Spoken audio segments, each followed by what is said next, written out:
Hey, what is up guys? It's your boy Speed here, and today we're going to be looking at Yataro's Troll Warlord and seeing how he dominates against the Master. This was an absolute 19-minute stomp. I want to go from the lane into the mid game to the first Roche and basically just talk about how Troll Warlord with Battle Fury can actually be quite effective in this current meta. I think it's honestly a decent response pick to Shadow Fiend because Shadow Fiend tends to want to just kind of stand his ground, right? And most heroes can't really man up, right? A lot of heroes can't man up.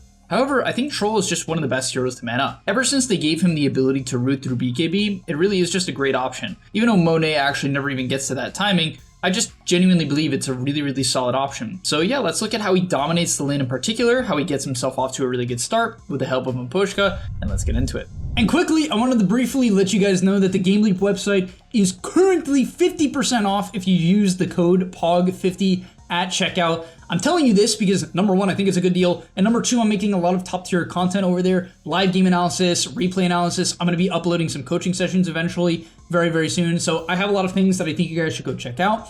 So if you're interested in more content like you get here on YouTube and stuff that's really going to help you get to the next level, I'd appreciate it if you could use the code POG50 and get your 50% off, sign up to the website, and I'll see you there.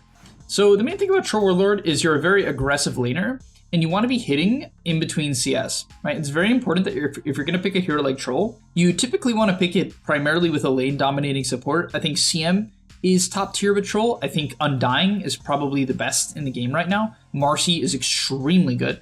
So I would say probably my top three are Marcy, CM, Undying.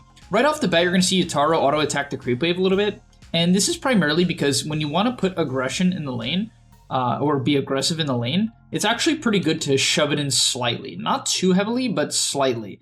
And the reason why is if the lane is shoving into you, it creates a situation where it's hard to trade because there's just creeps hitting your CM or you as the Troll Warlord, right? And as Troll Warlord, you're a ranged hero early on, so you can't really afford to tank it. But because of his aggression, Brood is going to dodge, and they're going to get a range creep deny.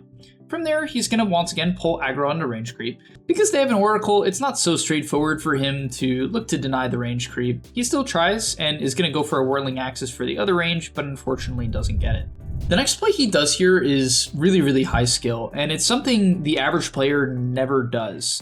And it's pull creep aggro with the intent of getting the lane back and staticking the wave further back. So your average carry player kind of just forgets or doesn't know this concept, but you can see here he's going to pull it back. And even though it doesn't keep the creep wave back for very long, it is long enough where it's going to put it in a better position, right? And that's just something to keep in mind. These small plays add up. It's not too much different, but honestly, I'm even surprised to see that he didn't, he auto-attacked the creep a little bit, which I found a little bit surprising, even maybe just straight up incorrect. From there, he's going to look to pressure the Brood, but they're starting to hit their spike. The main spike for this lane is typically Troll Warlord's first item, his Wraith Band or whatever he's going to buy, and then CM's level 2. So one thing I would like to note is how he ships items. It is really important to understand that throughout this lane, he's been shipping the items individually. The only thing he shipped together here was boots and raindrops. Everything else was actually shipped individually. The blades of attack were shipped individually. And I think most players just don't really do this. They just forget to do this. And so it's one of those things where it's going to really snowball your lane, right? Because every single item that you buy is what's going to give you the edge you need to win the lane, right? And people just kind of forget to do this.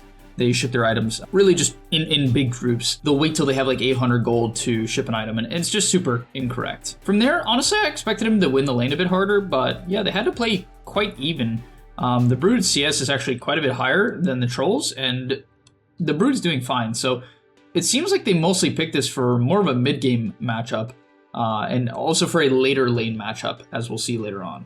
So not too surprisingly, but the main timing that enables the Troll to go ham in this lane is going to be the phase boots timing.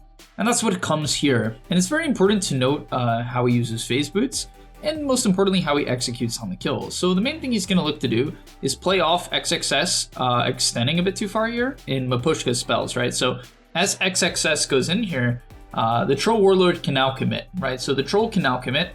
He can look to go in. And this is really key because if you go on people when they're here, for instance, it enables a couple things, right? Especially when this Brood is not low. This guy has a fluffy hat, bracer, 21, right? Silken bola. This guy's not going to die very fast. So it's important that you go on people when they extend for two reasons. It keeps you off the wave, which isn't really a big deal once you're level 5 with phase boots and whirling axes. You're not really going to take damage from the wave. but it also makes it harder for the Oracle to help out right away. And this can be the difference, right? So he lets the Brood extend a little bit, CM gets her spells off, and now he only pops the phase boots when the Brood starts to disengage. Pretty straightforward, but it is something to note, right? Every small efficiency counts. Honestly, I will even say I was a little bit surprised to see him not chase forward a bit. I think he wasn't really certain if he would commit to this or not. And the reason why I think he wasn't certain on it was largely because of the fact that, right, he's pretty low. Right? He's pretty low. This Oracle's pretty strong. This guy is a 21, so I can see why he wasn't sure if he was going to commit. Because if he was going to commit, he actually should have attack moved forward in between the original auto attacks. But he didn't do that, which made me think he was hesitating until probably the Zeus calls out that he has ulti, which is the big thing here, because this Brood kind of makes a mistake. He forgets about Zeus ulti, doesn't pop his wand, and actually goes down. So really nice play from Team Spirit, sort of baiting for the Zeus ulti, or, you know, doing damage for the Zeus ulti, and it ends up being a good engagement for them. So after this engagement ends, I love Yutaro's decision making here. So after the Tiny TP's bottom, he tries to kill the CM, doesn't get it, right? And now Yutaro has to know, okay, the Tiny's here, number one. Could be here, right? Tiny could stick around, could be in the trees. That's number one. And then number two, which is huge, is the Brood is actually pretty strong, and he has no regen. So also the CM is completely out of spells. So he's in a position of what? Major disadvantage. And as a result of this, he needs to shove in the wave, because these creeps might become completely unavailable in the next probably 10-ish seconds. So it's a really good decision on his part to shove it out. Typically at this point in the lane, if the lane is evenish, you wouldn't want to necessarily do that because you can't jungle, right? I mean, you could literally go jungle, but you wouldn't necessarily want to go jungle because the lane creeps are too valuable. And you sort of pick troll, whether or not it's in a pub or in this game in particular, to counter the Brood. So why would you just shove the lane in jungle? You want to try to lane and even keep the wave away from the Brood. So shoving in the wave here buys them a bit of time to wait for the Tiny to show mid. Once Tiny shows mid, he can gain a bit of confidence here and look to go aggressive. And that's what he's going to do. He's got the phase boots, and they're going to go on to the Oracle, who extends way too far here. 2 points in Fervor. I kind of like that he doesn't skill the ult. I think the 2 points in Fervor is really, really value. It is only a, 33% increase, but it's, you know, it's okay. And honestly, the attack speed builds up pretty fast as they go on the Brood here as well. And, you know, I didn't think they would go this aggressive, but this is some psycho Scheitzer here going on. I don't know, this is crazy. I didn't think this would work. I'm surprised they went into the trees here. 2 points in Fervor, chases him down, attack moving in between every single attack, and yeah, they find him with the second Frostbite. That must be max Frostbite, right? Yeah, that's max Frostbite. And they get the double. And now here, you definitely want to shove in the wave, once again being low HP. You don't want to be sitting next to their tower for a long period of time. Even a little bit surprised to see him commit for this long, but he probably knew that the Tiny was jungling. At least someone likely communicated it to him for him to have confidence to shove the wave there.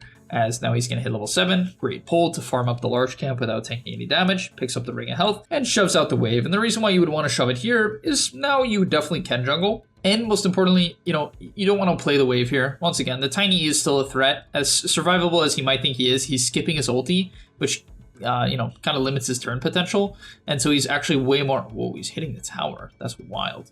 So he's actually way more interested in just preventing the Tiny for having an option to TP. Now, I think he hits the tower there once again because they have info on Tiny, and the Brood doesn't really do anything to him at this point, besides throw out a few nukes, which is something for sure. From there, Yutaro is going to play the bottom side. I'm actually really curious to see how, because the enemy is not showing, so surely he's going to be afraid here. They haven't shown for the last 20 seconds.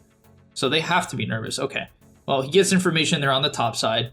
I doubt he TPs into something like this. It's not close enough to the tier 1, yeah. So he's not going to worry about that fight. It's just, not, if it was closer to the tower, maybe. But on top of that, being able to play bottom here is really good because it's going to prevent Brood from taking the tower.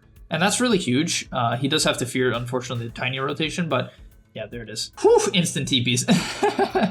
You can see he's on the same page that I am. I'm like, yeah, he has to fear this Tiny rotation. Yeah, he has to fear this Tiny rotation, that's for sure. As Tiny comes in, but they get the really good response. Fervor comes out, and just an overextension for Mori for sure. I see where Aura is coming from, no doubt. Trying to kind of, it did force some TPs, which super opens the map for the SF. But I'm so like he could have forced the TPs without committing. I'm just surprised he committed as hard as he did on the Tiny because I love the concept of just kind of getting in, getting out. But yeah, he's like, what is my team doing? What is this? Okay, I guess it's working. They just have incredible skirmish heroes. Such a good fighting lineup. Zeus, Primal Beast, Tusk, CM, just so much early game damage in skirmish. Not a single hero isn't really online at this point. It's not like they have some like Bane with only Nightmare, you know? They're all online, all going crazy. But my favorite part of his gameplay is definitely the backpack broadsword. Oh no, damn, he gets the Battle Fury. So actually completely skipping ulti until level 10. Deciding not to go for his talent here, which I find kind of weird. I really like Berserker's Rage movement speed. To be fair, it's kind of, or generally better just to take Berserker's Rage, the skill, if you're going to decide to take the level 10 talent. But funny enough, he completely disagrees. He actually goes for the movement speed at 11, oddly enough. Yeah, so he goes for it at 11. I don't think there's probably a very specific reason why you would take 3 points fervor and not take the talent at 10, but that's what he goes for one reason or another. And yeah, I mean, it is what, 15 more movement speed. So if you really value the movement speed, which is good for farming, I can see it. The only thing I would say is that if you are going to skirmish, it's way better to take Berserker's Rage to an extent. Now that I think about it, the movement speed is probably always just straight up better. From there, Yataro's gameplay is going to finally shift out of the bottom side, but he's done his job, right? And his job is this. They've kicked out the Brood, and they've prevented Brood from advancing the map. And when this happens to Broodmother, the game is completely done. It's done. It's too hard to play because your Brood can't get out on the map. Like, how does Brood advance the map? The hero doesn't have any way to, like, safely get areas. You might be like, she has spin web speed? What do you mean she can't get places safely? It's like, she could try, but this Primal Beast is just going to easily kill the Spiderlings and probably solo kill them, right? This Primal Beast is just too far. And the Brood can't get back out. And now the Brood's screwed. The SF needs topside. So yeah, they have no play. And Yataro's going to farm triangle. Pretty simple, you know, he's got the Battle Fury up. So it's a good play for him to just kind of farm out the triangle. Anytime you have Battle Fury and you're the only hero that can take Ancients, usually for your team's farming efficiency's sake, you should be taking Ancients. And this is a big deal, right? If you take Ancients, usually you should be taking Ancients. Not always, right? For instance, if you're playing Bristleback and it's 10, 12 minutes in, you could farm Ancients, but maybe you're playing against Lycan and stalling up the tier 1 tower for the entirety of the lane is your best play, which often it will be in a matchup like that.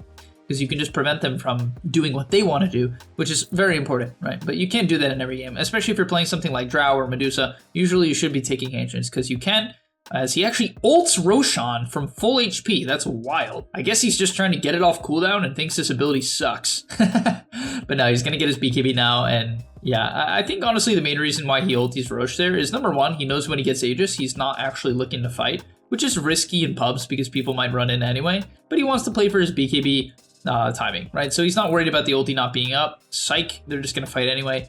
But to be fair, honestly, level 1 troll ulti's kind of garbage. Oh no. That would have been so cool if they clipped the troll with that toss Brood play. That would have been nasty. I don't know how they messed it up, actually. The Brood was afraid, I think. But, okay. Yeah, pretty clean gameplay. And this is what I mean about this SF matchup. I mean, you might be like, oh, but they're 8k ahead speed. No matter what he does, you know, they would win. But honestly, it plays well into the mid game too, because let's say he gets the Basher. I mean, SF can't man up. What is SF going to do? What spell does he have to deal with a BKB troll? There's no option, right? There's no option.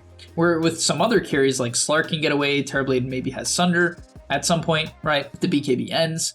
If he's able to kite out for long enough, he can Sunder. He has better armor than SF.